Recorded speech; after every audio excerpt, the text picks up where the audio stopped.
Liquor permit कौभांडમાં હવે સૌથી મોટા અને મહત્વના સમાચાર સામે આવ્યા।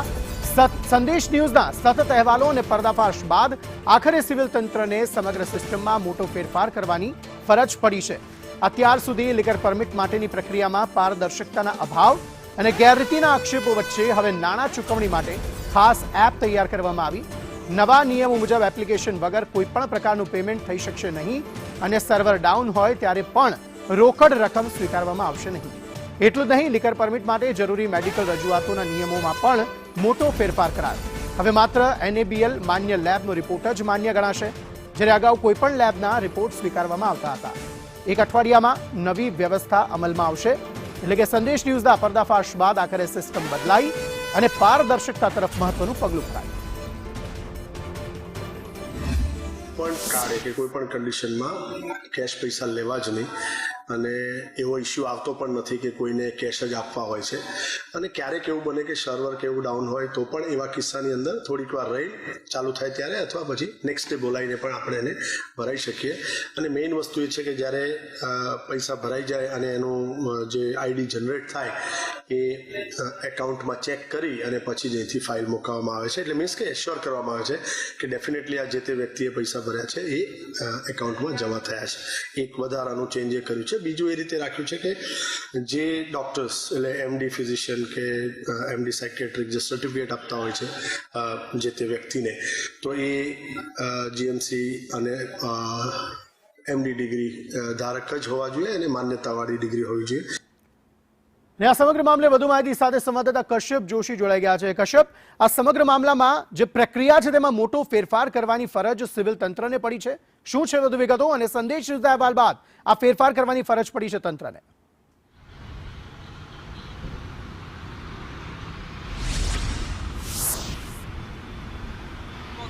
સિસ્ટમ જે છે તેમાં ફેરફાર કરવાની ફરજ પડી છે ને તેનું એકમાત્ર કારણ છે કે આ જે લાલિયાવાડી સિવિલ હોસ્પિટલમાં ચાલતી હતી ને સમગ્ર લાલિયાવાડીનો પર્દાફાશ જે છે તે સંદેશ ન્યૂઝ દ્વારા કરવામાં આવ્યો હતો ને આ ભાંડાફોડ જે થયો ને ત્યારબાદ આ સમગ્ર સિસ્ટમ જે છે તે હવે સિવિલ હોસ્પિટલ તંત્ર દ્વારા ડેવલપ કરવામાં આવી છે।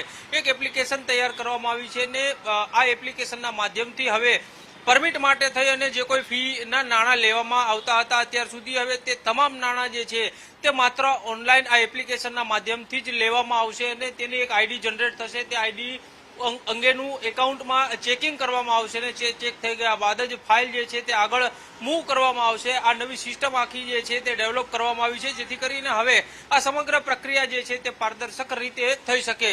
એક બીજો મહત્વનો ફેરફાર સિવિલ હોસ્પિટલ તંત્ર દ્વારા કરવામાં આવ્યો છે કે અત્યાર સુધી જે ફાઇલ આવતી હતી સિવિલ હોસ્પિટલ ખાતે તેમાં ઘણી ફાઇલોમાં હોસ્પિટલ તંત્રને ધ્યાનમાં આવ્યું હતું કે રિપીટેડલી એક જ ડોક્ટર અથવા તો એક જ લેબના રિપોર્ટો જે છે તે આવતા હતા, પરંતુ હવે NABL માન્ય લેબ હશે તેના જ રિપોર્ટને માન્ય રાખવામાં આવશે। સાથે જ MD અને ફિઝિશિયન ડોક્ટર જો હશે, જે માન્ય ડોક્ટર હશે તેના જે સર્ટિફિકેટ આપવામાં આવેલા હશે તેને જ માન્ય ગણવામાં આવશે। અન્ય કોઈ સર્ટિફિકેટ કે રિપોર્ટ જે છે તે માન્ય ગણવામાં નહીં આવે। અત્યાર સુધી કોઈ પણ ડોક્ટરના સર્ટિફિકેટ જે છે તે માન્ય ગણવામાં આવતા હતા અને કોઈ પણ લેબોરેટરીના બ્લડ યુરિન સહિતના જે રિપોર્ટો જે છે તેને માન્ય ગણવામાં આવતા હતા, પરંતુ તે હવે માન્ય નહીં ગણવામાં આવે અને NABL માન્ય લેવો જે છે તેના રિપોર્ટને જ માન્ય ગણવામાં આવશે। તો બીજી તરફ પારદર્શકતા માટે થઈ અને એક એપ્લિકેશન જે ડેવલપ કરવામાં આવી છે તેને આવતા અઠવાડિયાથી લાગુ કરવામાં આવશે અને તેના માધ્યમથી જ આ સમગ્ર પ્રક્રિયા જે છે તે આગળ મૂવ કરવામાં આવશે।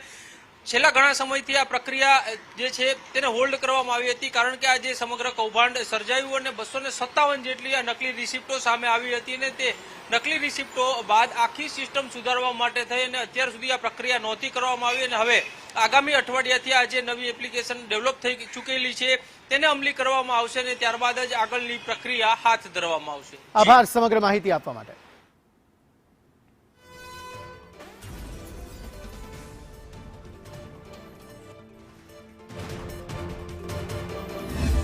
સિવિલ હોસ્પિટલમાં લીકર પરમિટ કૌભાંડ ચાલી રહ્યું હતું ને તેનો પર્દાફાશ સંદેશ ન્યૂઝ દ્વારા કરવામાં આવ્યો હતો અને હવે તંત્ર જે છે તે ત્યારથી જ સક્રિય થયું હતું અને આખી સિસ્ટમ સુધારવા માટે કવાયત જે કરવામાં આવી હતી ને તે પૂર્ણતાના આરે છે। એક એપ્લિકેશન છે તે ડેવલપ કરવામાં આવી રહી છે ને એકાદ અઠવાડિયામાં પેમેન્ટ સિસ્ટમ જે છે તે ઓનલાઈન જ કરવામાં આવશે ને જો સર્વર ડાઉન હશે એવા સંજોગોમાં પણ કેશમાં પેમેન્ટ છે તે નહીં લેવામાં આવે. તો બીજી તરફ ઘણી ફાઇલોમાં એ પણ જોવા મળ્યું હતું કે ડોક્ટર્સ દ્વારા જે ફાઇલોના રિપોર્ટો અહીં મૂકવામાં આવતા હતા અને રિપીટેડલી એક જ ડોક્ટરના રિપોર્ટો છે તે આવતા હતા, ત્યારે હવે જે એમડી ડોક્ટર હશે તેનું માન્ય સર્ટિફિકેટ હશે તે જ સ્વીકારવામાં આવશે. તો બીજી તરફ બ્લડ કે જે અન્ય રિપોર્ટો હશે કે જે લેબોરેટરીમાંથી આવતા હોય છે ને તે NABL માન્ય લેબોરેટરી હશે તેના જ રિપોર્ટ સ્વીકારવામાં આવશે, જેથી કરી એને ખોટા લોકો પરમિટ ના લઈ જાય. કેમેરામેન ધર્મેન્દ્ર સોલંકી સાથે કશ્યપ જોશી, સંદેશ ન્યૂઝ, અમદાવાદ.